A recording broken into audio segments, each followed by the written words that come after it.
patuloy po ang pananalasa ng bagyong Aghon sa silangang bahagi ng bansa. Hingi po tayo ng update dyan mula sa Pag-asa kay Benny Estareja, ang Pag-asa Weather Specialist. Magandang umaga po, Sir Benny. Ano po ang latest sa bagyong Aghon? Magandang umaga po, Sir Erwin and Sir Aljo. Morning po. So far po itong si Typhoon Aghon ay nasa may coastal waters pa rin po ng Aurora, particularly sa may Kasiguran. And ang lakas nito sa ngayon ay 140 kilometers per hour. So categorized po siya as a typhoon at meron siyang gustiness hanggang 170 kilometers per hour. At medyo mabagal ang pagkilos niya, 10 kilometers per hour lamang, hilagang silangan. So yung ating projection is aangat ito pakanan. So unti-unti siyang lalayo po sa ating kalupaan at posibleng lumabas ng ating area of responsibility po sa Wednesday pa ng hapon.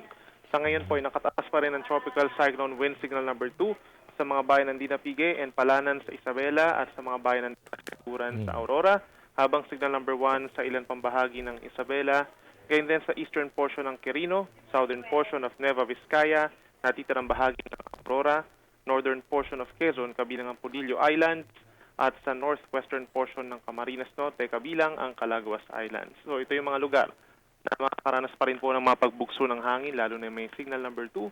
Habang in terms of mga pag-ulan, yung outer rain bands po nitong si Bagyong Aghon, posibleng maapektuhan pa rin ang bahagi po ng Cagayan Valley plus Aurora, habang merong southwest wind flow o yung hangin galing Dimog Kanluran na siya nagpapaulan pa rin po sa northern Palawan at sa may occidental Mindoro. Kaya mag-ingat po sa mga pagbaha doon at mga pagguho ng lupa. Sir, kailan po ina-expect na lalabas na ng Philippine Area of Responsibility ang bagyong Aghon at kasi po parang napakabagal kumilos nito. When do we expect na lalabas na ho ito? Or when do we expect na gaganda na muli ang panahon na sisilip na muli ang haring araw, sir?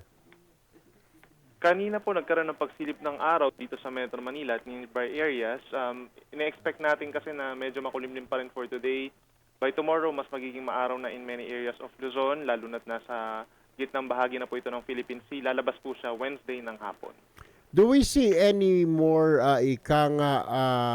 sama ng panahon outside of PAR na baka masundan or sumunod dito kay Aghon? Meron na po ba kayong namamataan dyan, mga low pressure area maybe? So far, wala pa naman po. Okay. Salamat naman sa Diyos. Anyway, panghuling katanungan na lang, Sir Benny, parang weird ho. Binabayo yung Quezon kahapon ng bagyo, pero sa Samar, Diyos ko po naman, ay napakainit, 55 degrees. Ano ba nangyayari? Bahagi ba ito ng global warming na talaga? Itong nangyayari, nararanasan natin. Di ba dati, pag sinabing bagyo sa isang lugar, makulimlim ang buong Pilipinas. Medyo malamig-lamig. Kung may araw man, medyo malamig. Ngayon, 55 degrees, Sir Benny.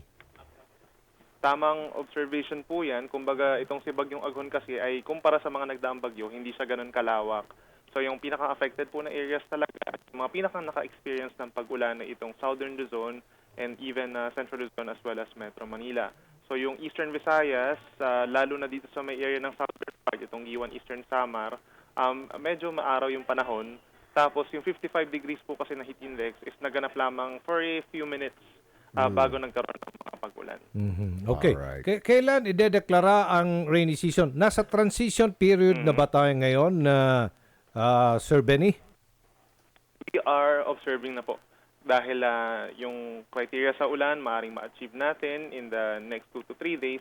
Pero yung sa hangin naman po, ay kasi simula pa lamang ngayon kasi na naglipat yung hangin natin from easterlies, naglilipat na into southwest or galing sa may West Philippine Sea. Kaya pag 5 days yan na patuloy, 5 days na rin nagkaroon ng pag-ulan sa western side, then posible na tayo mag-declare po ng tag-ulan by early next week po, possible, or middle of next week. Alright. Maraming salamat po, Sir Benny Estareja ng Pag-asa. Good morning po. Salamat po. Good morning. Samantala ba, nasa linya rin ng ating telepono si Director Edgar Posadas, ang tagapagsalita ng National Disaster Risk Reduction Management Council. Magandang umaga po, Director Posadas. This is Erwin Tulfo and Aljo Bendijo. We're live now sa PTV Network and Radyo Pilipinas nationwide. Good morning po, Director Posadas. Good morning, Kong, and good morning po, Sir Aljo. Magandang morning umaga po sa lahat ng nanonood at nakikinig sa inyong programa. Hindi po, hindi talaga buong Pilipinas ang binagyo, pero may mga areas lang kagaya nakakonsentrate sa Quezon. Unfortunately, meron pong casualties. Meron nadagdagan pa po ba yung 3? Ano ho ang mga balita, mga casualties, mga injuries po natin? Meron na po ba kayo dyan sa inyong tanggapan, Director Posadas? Opo, Kong, meron po tayo, unahin ko lang po yung tanong nyo about the casualties. Ano po, meron pong actually reported, Kong, bini-verify lang po natin ngayon kung talagang through the MDM cluster po ng NDRINC, ano, kasi hindi po na kailangan sigurado po tayo na pag may casualty, ma-attribute talaga natin that it's the disaster that caused the death. Ano po? So meron po tayo actually, Kong, yung bata po na nasa social media sa Calamba. Our regional office is working closely with the local government on that para sa confirmation po niya. Isa rin po, meron din po tayo, Kong, reported sa Region 10, no? Na kino-confirm din po natin, and meron din po tayo, yung minimension nyo po, siguro yung 3 po sa Quezon. Quezon. We are also verifying that, Kong, kasi officially po, wala pa po yung mga dokumento sa atin para masabi na they are really caused by the test. So initially, how many casualties do we have? I mean, for confirmation, ilan po ang nakarating na sa inyong tanggapan, Director?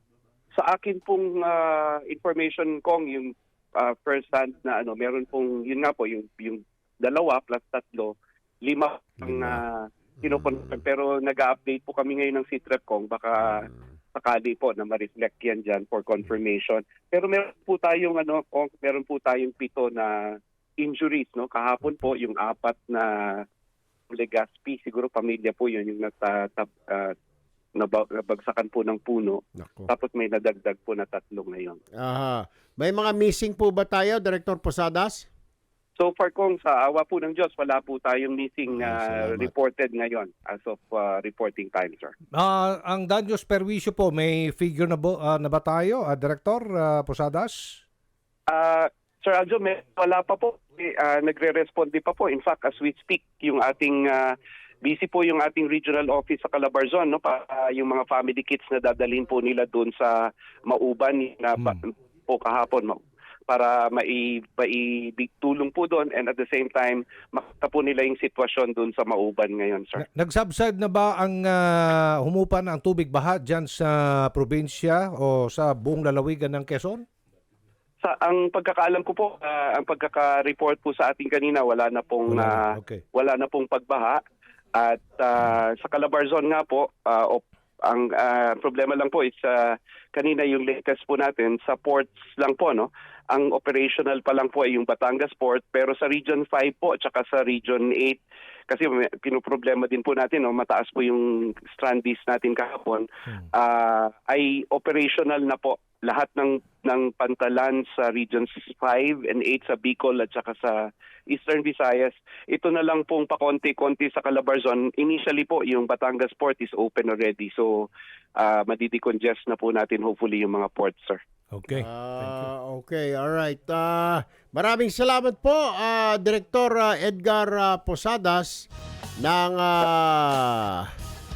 NDRRMC. Thank you, sir. Good morning. Maraming salamat po at magandang umaga.